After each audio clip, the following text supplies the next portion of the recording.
Muita gente já sabe que a gente tem algum material conosco aí, aqui, né? Eu acho que não precisa nem divulgar, porque vocês já estão familiarizados, DNA e Propósito, outros livros. Mas eu só queria aproveitar o Marcos aqui e dizer que nós temos isso também publicado em espanhol e inglês.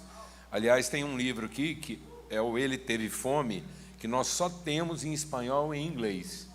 Nós não temos mais em português, mas aí, no caso, você leva aí de presente o exemplar dos dois aí, viu? Tá bom? E o Ele Teve Fome é uma reflexão sobre a mesa do Senhor, numa perspectiva que eu acho que vai abençoar seu coração. Eu queria que alguém arrumasse um outro microfone para um convidado especial que eu gostaria de chamar para estar aqui comigo hoje. E alguém arruma mais um microfone, por favor? Beleza. Eu queria convidar o meu amigo Douglas Gonçalves.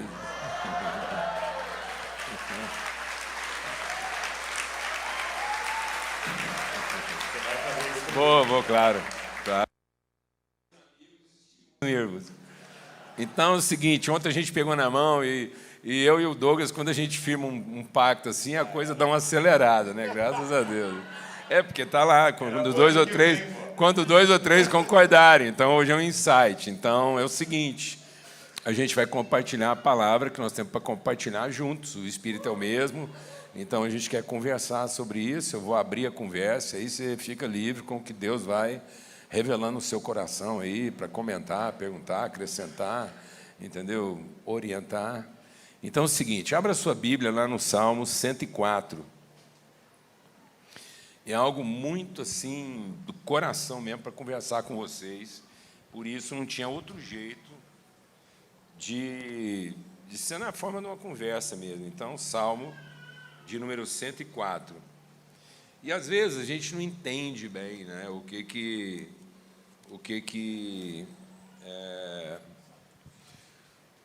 é o propósito de Deus para a vida do homem. A palavra de Deus, deixa o Espírito de Deus ministrar o nosso coração. Seguinte, a palavra de Deus diz que a sabedoria do homem, a sabedoria do mundo, tudo isso que você está vendo aí, tudo isso que você está vendo em forma de sabedoria humana, é terrena, animal e demoníaca.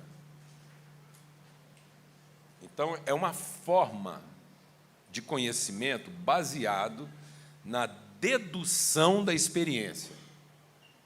Então, não há revelação na sabedoria humana. O ser humano, desde que ele pecou, ele perdeu a conexão do espiritual. Só que ele tem memória espiritual. Então, no chip humano, existe uma memória espiritual, mas ele não tem mais conexão. O que morreu no homem não foi a alma. O que morreu no homem foi o espírito. Amém? Então, ele ficou com a sua alma agora refém dos impulsos da carne. Por isso que ele fez do Deus que ele tem memória o seu ventre. Então, hoje, o que o homem traduz como divindade é apenas aquilo que sacia a sua necessidade. É o que lhe dá satisfação.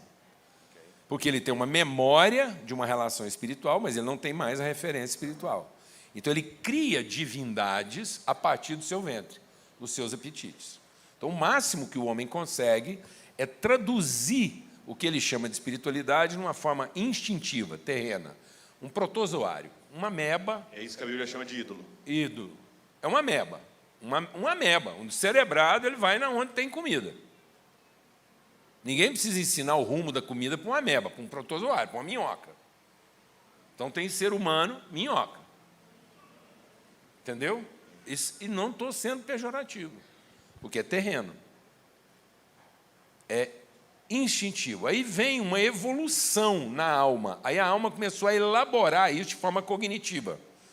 Transformar isso num rito, para convencer a divindade que ela mesma criou. Entendeu? Então, agora ela começa a tornar essa divindade especializada. Ela especializou em divindade. A minhoca não. A minhoca é lixo, que for, é protozoário. Aí não, aí vem uma evolução, que é o terreno, o animal. E tudo isso é demoníaco. Isso não leva ao conhecimento de Deus. Isso leva a conclusões a respeito de Deus.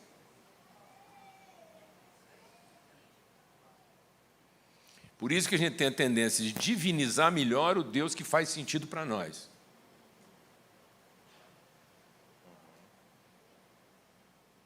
Então, a devoção é uma forma de traduzir de maneira positiva a experiência que eu tive no rito. Então, eu tive um rito, penso que a divindade se converteu, respondeu ao meu rito, aí eu estou lascado, porque agora eu acertei na divindade. Quem respondeu isso? O coisa ruim. O cramunhão. Porque ele é que prometeu, o dia que você fizer um culto para satisfazer seus interesses, eu te darei tudo o que você pedir. Então, há resposta. Existe resposta positiva na idolatria. Senão ninguém fazia, senão não funcionava. Quando Deus vai repreender o povo porque eles colocaram uma teta no céu, Deus fala assim, por que vocês colocaram uma mãe no céu? Sabe qual foi a resposta do povo? Porque desde o dia que a gente fez isso, a gente nunca mais passou fome, então funciona. A idolatria funciona. Porque ela cria um estado de ordem, mas ela corrompe a natureza. Okay. Amém, irmãos? Então a pergunta não é se funciona. Não, sem chance. Enquanto a gente trabalhar naquilo que funciona... O capeta não estava mentindo quando disse que daria.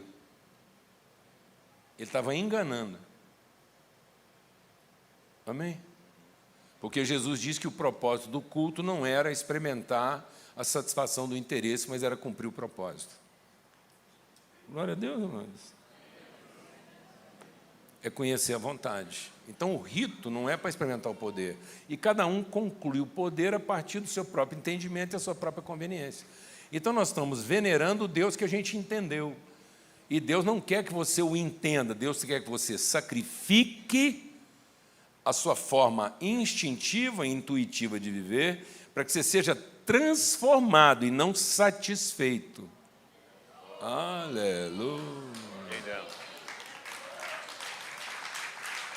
Então, a teologia não é para satisfazer o entendimento, é para orientar o conhecimento.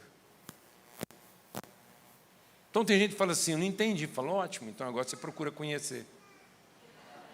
Para fazer sentido. Porque o sentido não está no que a gente entendeu, porque isso até o macaco entende. Se você colocar um painel multicolorido para o macaco, que vai do vermelho, né, mais claro até o azul marinho, e os tons vermelhos são para dor e o azul são para prazer, rapaz, eu errei nas cores aqui, porque agora eles vão achar que eu estou... Está vendo o tanto que o trem está lascado? Está terrível. Laranja e verde. Roxo. Pronto. Pronto, lascou também, porque agora só ficou tom de amarelo e verde. Tá, a gente ficou imbecil no cor. Então é o seguinte, põe a cor que você quiser aí no painel, é o seguinte. Preto e branco. Onde metade do painel representa dor. Num extremo é dor, no outro é extremo prazer. Põe um macaco lá dentro. Em menos de 2 horas. Entendeu. E a gente entendeu. Só vai apertar os botãozinhos lá aqui de prazer. Ele vai apertar um de dor o dia que ele estiver doidão. Brigou com a macaca, quer passar um nervoso, ele vai, pá, hoje eu quero passar uma raiva. Até o macaco, gente. Amém? Então, nós temos que ser transformados no entendimento e não satisfeitos para conhecer a perfeita, boa e agradável vontade. Amém? Então, dentro disso, nós temos que sair desse nível instintivo e intuitivo para o nível intencional, porque foi isso que a gente perdeu. A gente perdeu a noção do verdadeiro propósito das coisas. E a gente passou a entender a vida a partir da utilidade delas. E nada é mais inútil do que ser apenas útil. Se a utilidade conferisse algum valor, você comia sua salada no seu vaso sanitário, porque você não tem louça mais útil na sua casa do que o vaso sanitário. Ou não? Um prato dá para substituir, mas substituir um vaso sanitário, lascado. Está vendo? Ele tem uma utilidade, e isso não confere a ele o quê? Valor nem dignidade. O diabo, mesmo sendo se rebelado, continua sendo o quê? Útil. E a raiva dele, porque mesmo sendo rebelde, ele continua útil. E isso não confere a ele nenhum valor. O diabo foi ou não foi útil na vida de Jó? Então nós não podemos nos limitar. Vamos abrir lá em Salmo 104. E aí, Lucas, Douglas, eu tenho essa mania de trocar nome, viu? Lá em casa é desse jeito. Eu encontro meu irmão, chamo ele com o nome do meu filho. Depois Toda vez que estou em algum lugar, alguém troca o meu nome, me chama de Lucas. Às vezes é porque alguém pensou em te batizar de Lucas, depois mudou de ideia. Né? Exato. Meu pai passou na frente de uma loja de pneu, chamava Douglas. Ficou o meu nome de Douglas.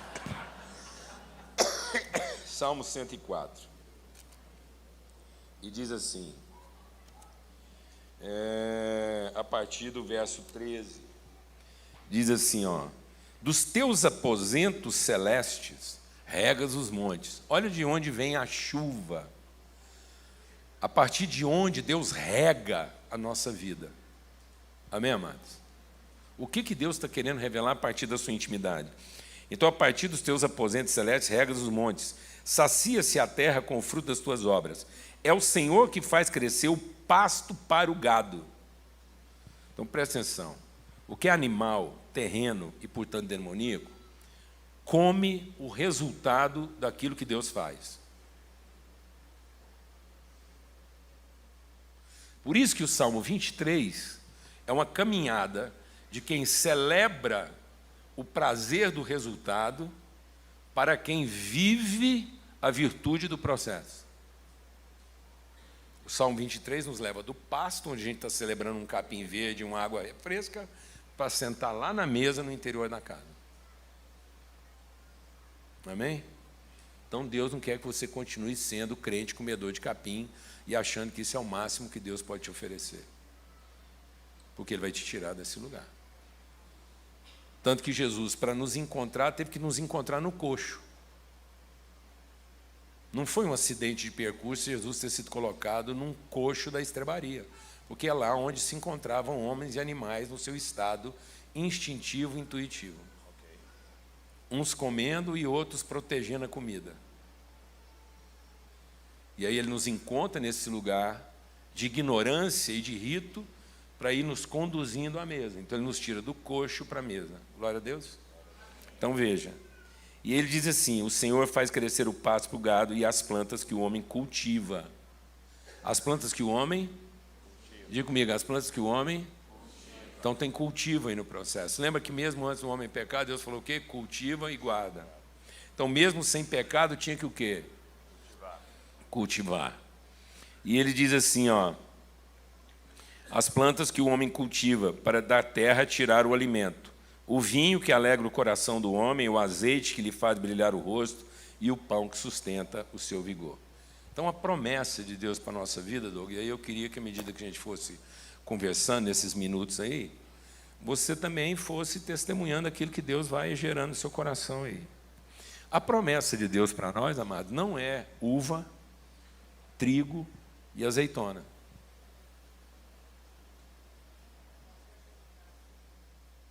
Amém? A bênção de Deus na sua vida não está em te dar trigo, uva e azeitona. Isso passarinho come, amado. Amém, irmãos? Glória a Deus. Então não é o benefício da saciedade, nem da prosperidade, quem tem muita uva, quem tem muito trigo e quem tem muito azeitona. Não é isso. Deus não prometeu isso para nós. Deus prometeu o quê?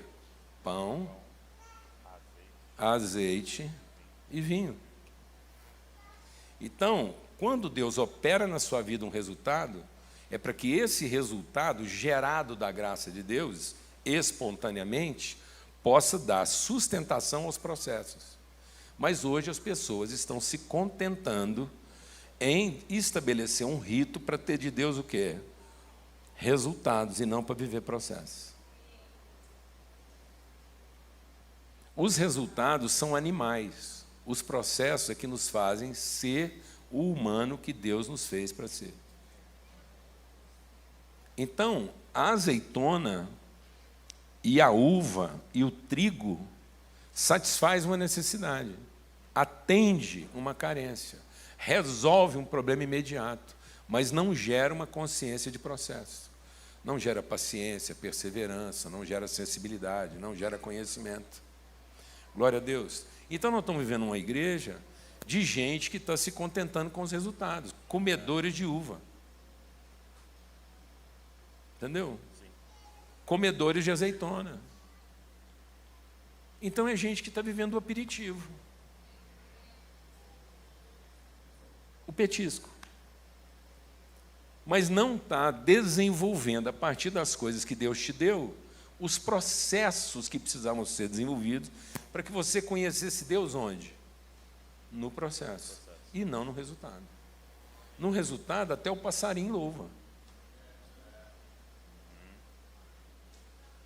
Então, Deus não está aqui para atender e para desenvolver para nós atividades resolutivas, mas consciência redentiva. E a redenção não está no resultado, que é comum.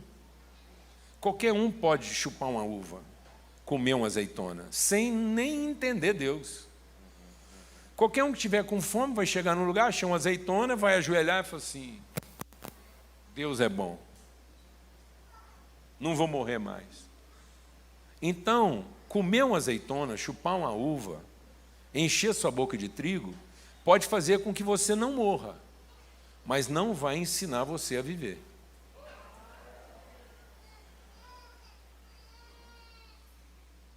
Porque a vida não está em desfrutar o resultado.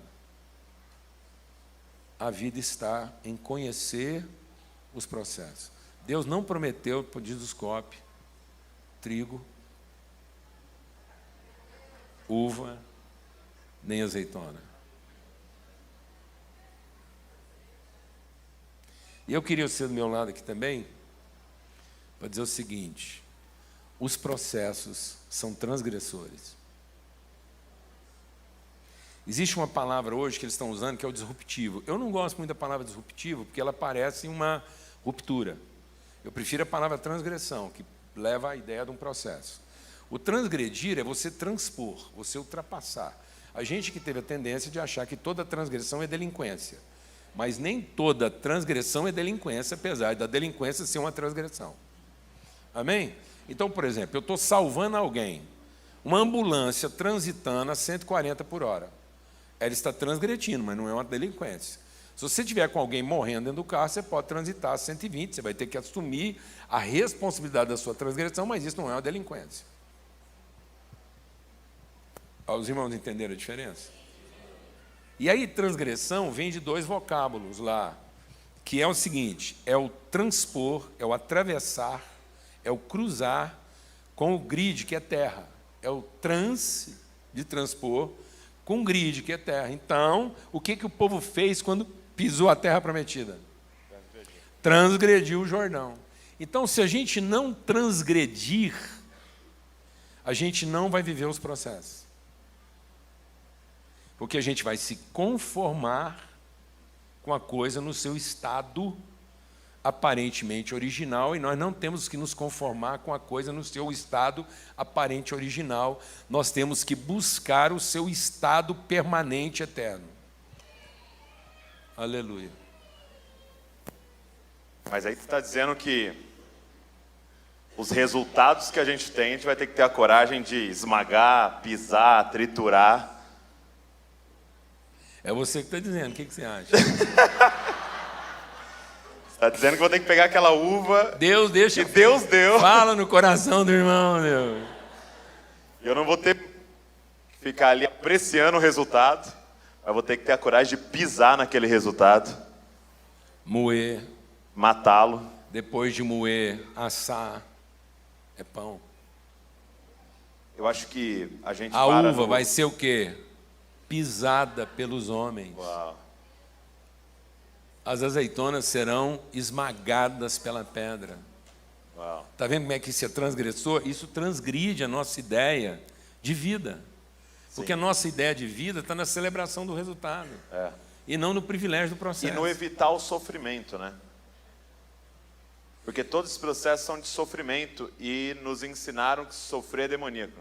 Pronto. Tanto é que a gente tem uma ideia de glorificar. Nós estamos confundindo louvor com glorificação. Nós estamos confundindo louvor com adoração. Glorificar a Deus não é louvá-lo. Louvor é alguma coisa que expressa minha gratidão pelo resultado. Glorificar a Deus é completar o processo. Deus é glorificado na completude do processo. Então, quando é que Jesus falou de glorificar o Pai?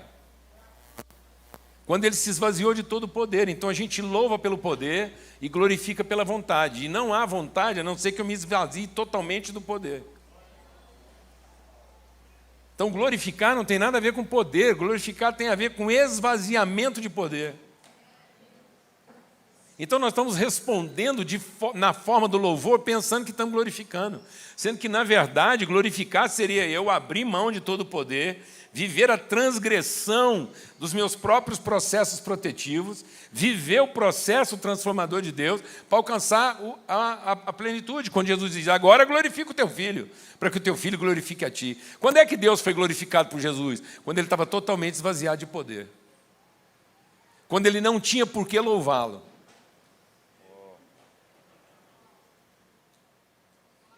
E ele praticamente diz isso, ele diz, meu Deus, não dá para louvar Deus, mas dá para glorificar o Pai.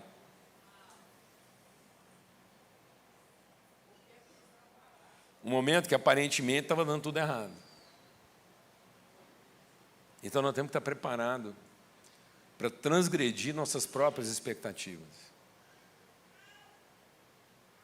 Você pode testemunhar algum momento na sua vida que você teve que abraçar um processo, para que fique bem claro para a gente assim.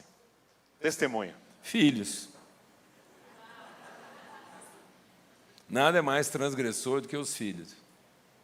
Tanto que quando Deus quis transformar a vida de Abraão, deu para ele um filho, falou, na sua descendência. Por quê? Porque é descendência. Os filhos nos obrigam a descer. Os filhos nos levam para lugares onde a gente naturalmente não iria. Porque é o novo que pega na mão do mais velho e leva ele para um lugar onde ele não quer.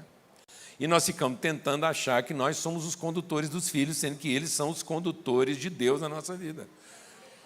Então, quem salvou José e Maria foi um bebê, que nem falar falava. E obrigou José e Maria a transgredir seu próprio ambiente de conforto e começar um processo de ser moído, ser pisado, ser esmagado, sabendo que Deus ia garantir o processo. Filhos. E aí você tem que olhar para os filhos, não na expectativa do que eles vão ter que fazer para ser abençoado por Deus, mas você tem que olhar para eles na certeza do que Deus já fez para abençoá-los, de modo que os seus filhos nunca vejam em você a expectativa do que eles devem fazer, mas eles, independente do que eles façam, vejam nos seus olhos a certeza do que Deus já fez.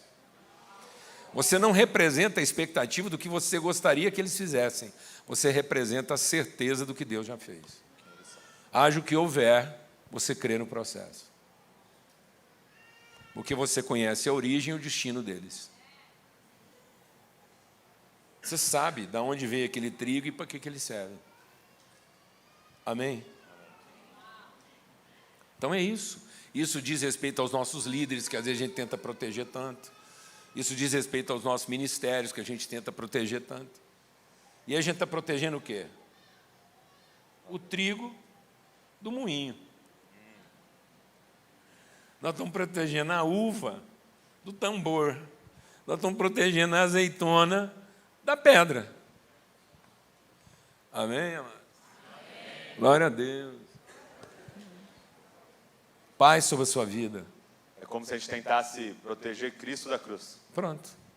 Aliás, eu até digo que Jesus só é o nosso Salvador porque ele não era filho de crente.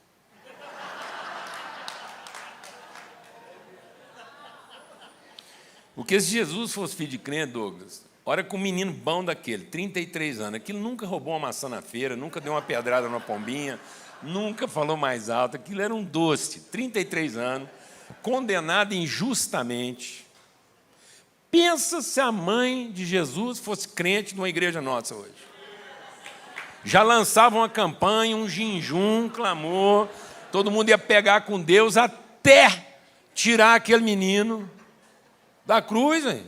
Podia morrer qualquer um, rapaz, mas não Jesus, com 33 anos de idade, um potencial daquele, capacidade de plantar uma igreja muito maior do que Desescopa. Vivo, ele era o pastor da maior igreja da humanidade, não tinha para ninguém. Ia ser uma campanha daquelas, mas eles iam agarrar de oração até Deus tirar o menino de lá. Eu encontrei um cara uma vez, eu estava lá em... Onde é que foi, hein? Foi numa cidade aí. Ah, foi lá em Campo Mourão. Eu saí de Campo Mourão, parei num posto, fui abastecer, aí eu estava com um boné, uma camiseta da conferência que a gente tinha tido, veio um cara lá, um menino assim, todo o frentista, falou, tal, e começou a puxar a conversa comigo, falou assim, o senhor é cristão? Eu falei assim, sou. E estava eu e um colega. Ele falou assim, que bom, eu também sou cristão. O senhor não sabe o que eu passei nessa vida para me converter, não. Eu falei assim, que bênção. Ele falou, o que o senhor está fazendo aqui em Campo Mourão? Eu falei, eu vim numa conferência aí. Ele falou, mesmo? Conferência de crente? Eu falei, é. Ele falou, coisa boa. O senhor faz o quê? Eu falei, eu sou pastor. Ele falou, cara, que maravilha. Sou pastor. Vou falar uma coisa para o senhor, pastor. Se o senhor soubesse o que eu passei para converter, minha mãe pegou em revólver, foi lá enfrentar os traficantes e me tirou de lá. Ela foi lá, peitou todo mundo e me trouxe para Jesus. Se fosse minha mãe, eu não estava convertido, não. Eu vou falar mais para o senhor. Jesus só morreu na cruz porque não era filho da minha mãe, porque senão ela tinha arrumado um jeito. Ela tinha pegado lá e eles não tinham cometido aquela injustiça que aquele menino, não. Então nós estamos querendo um monte de filho uva. Exatamente. Aliás, eu acho que nós só estamos querendo filho uva e não farinha, não vinho, nós estamos querendo filho trigo e não farinha, nós estamos querendo uva e não vinho, estamos querendo azeitona, nós estamos fazendo compota de azeitona, conserva de azeitona. Então, assim, isso está ferindo a nossa vocação. Me choca quando você vai lendo o relato dos evangelhos, né, vai chegando no final, e Pedro vem falar com Jesus na boa intenção de protegê-lo, né? Não fala isso não, Deus não vai deixar você sofrer. Poupa-te. E aí Jesus olha no olho dele e fala, para trás de mim, Satanás. Satanás. E aí lá na frente vem Judas, né? Dá um beijo nele, traindo ele. E aí você espera a mesma frase, né? Exatamente. E ele diz, amigo. Amigo. E a gente está chamando... Está trocando tudo. Está trocando tudo, né? Exatamente. Chamando o traidor de Satanás. E estamos achando que aquele cara que vem com um discurso que a gente tem que se poupar um pouco mais, de amigo. E aí nós criamos essa ideia. Então Jesus identificou uma palavra que ele identificava com o próprio anticristo, poupa-te.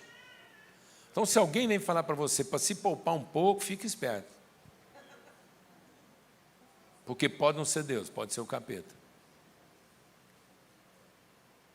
E aí, Douglas, para a gente concluir, o que é o mais fantástico disso? Jesus diz assim, e Deus quer que você produza fruto e fruto que permaneça. Como é que você faz com que um trigo permaneça? Como é que você torna uma uva permanente? Como é que você torna uma azeitona permanente? Primeiro tem que ter semente, para ser replicável. Amém? E segundo, ela tem que viver o processo, porque é no processo que ela é perpetuada. A uva é perpetuada como vinho, a azeitona é perpetuada como azeite, e o pão é perpetuado como, o trigo é perpetuado como o pão que é repartido. Então, como é que... Quem já viu aqui, leite com mais de 60 anos de idade?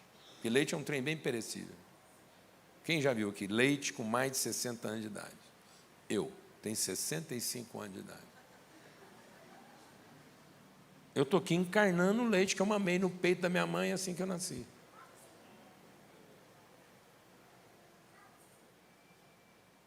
Está aqui, ó.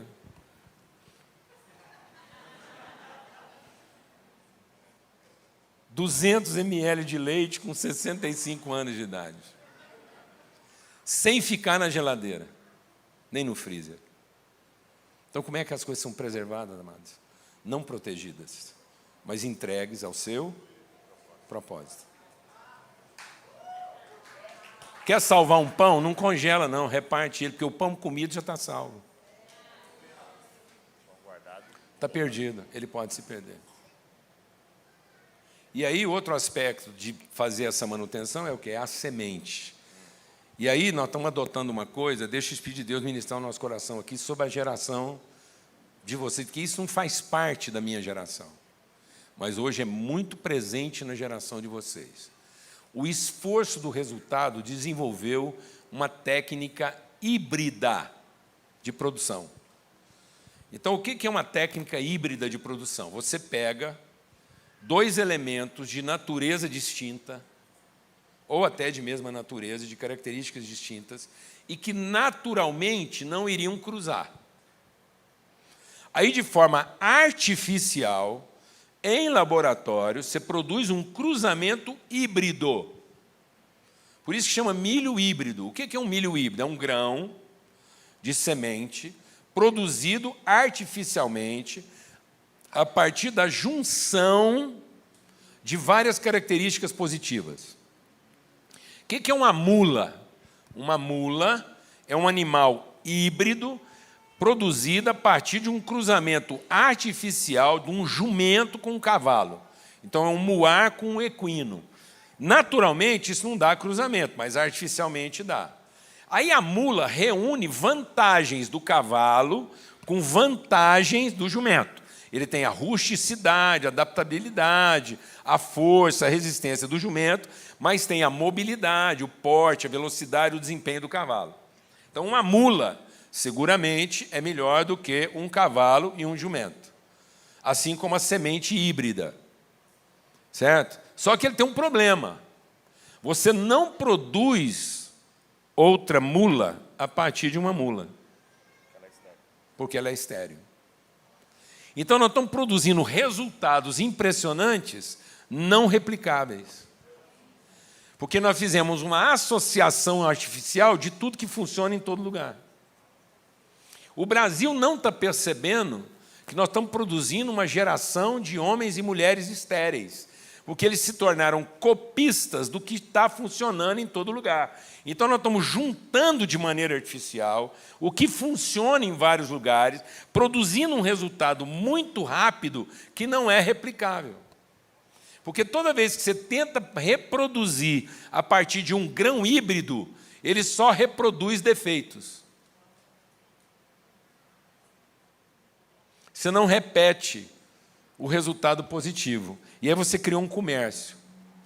Porque agora, para você ter o mesmo resultado, você tem que estar comprando no fornecedor. Então, o que acontece com o Brasil hoje? Eu vou dar uma... Presta atenção, amados. Pronto, você já entendeu. O Brasil hoje é campeão de produção de grãos. Certo? A partir de sementes o quê?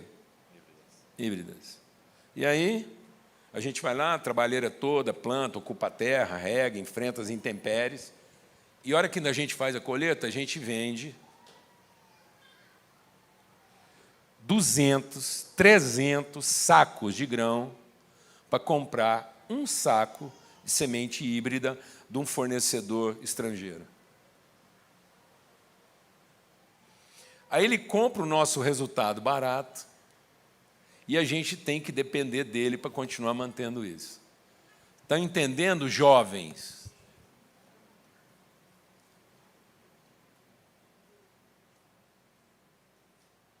Nós ficamos refém da nossa produtividade. E estamos perdendo a nossa inventividade, o nosso protagonismo. Porque a gente apresenta os números, mas quem alimenta não é a gente. Nós não temos liberdade de desenvolver nossos próprios processos. Alguém está entendendo o que estou falando aqui ou não, amado? Aí ficou barato. Eu vou te vender a semente híbrida e vou comprar o grão. Isso é o quê? Escravidão. Amém? Porque, sem perceber, nós estamos produzindo jovens de alto desempenho, mas estéreis.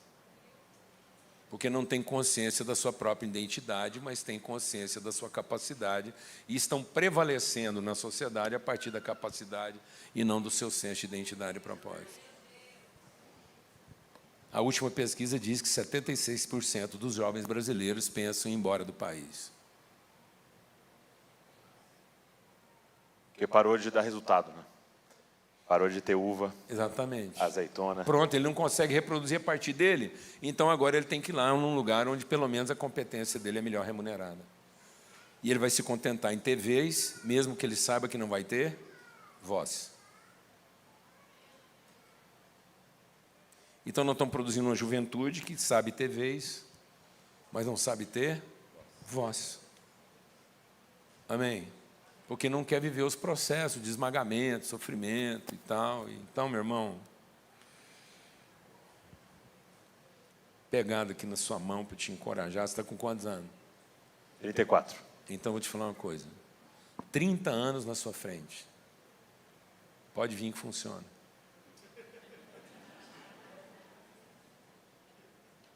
Sem medo. Por mais que você se sinta aterrorizado. Por mais que pareça que você está sendo remoído, mas é só para a farinha ficar mais fina.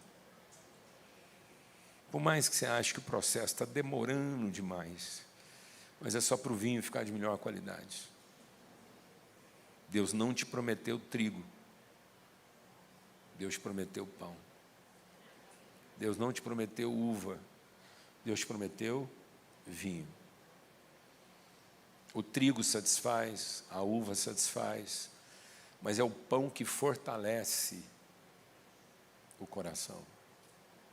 É o vinho que alegra a alma. E é o óleo que testifica a nossa autoridade.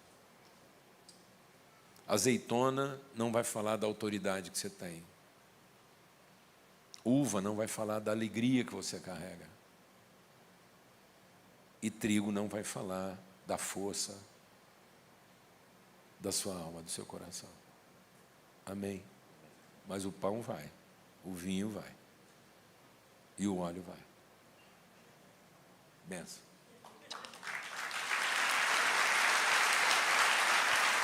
Privilégio. Uma honra. Obrigado. Obrigado. Obrigado. Meu Deus.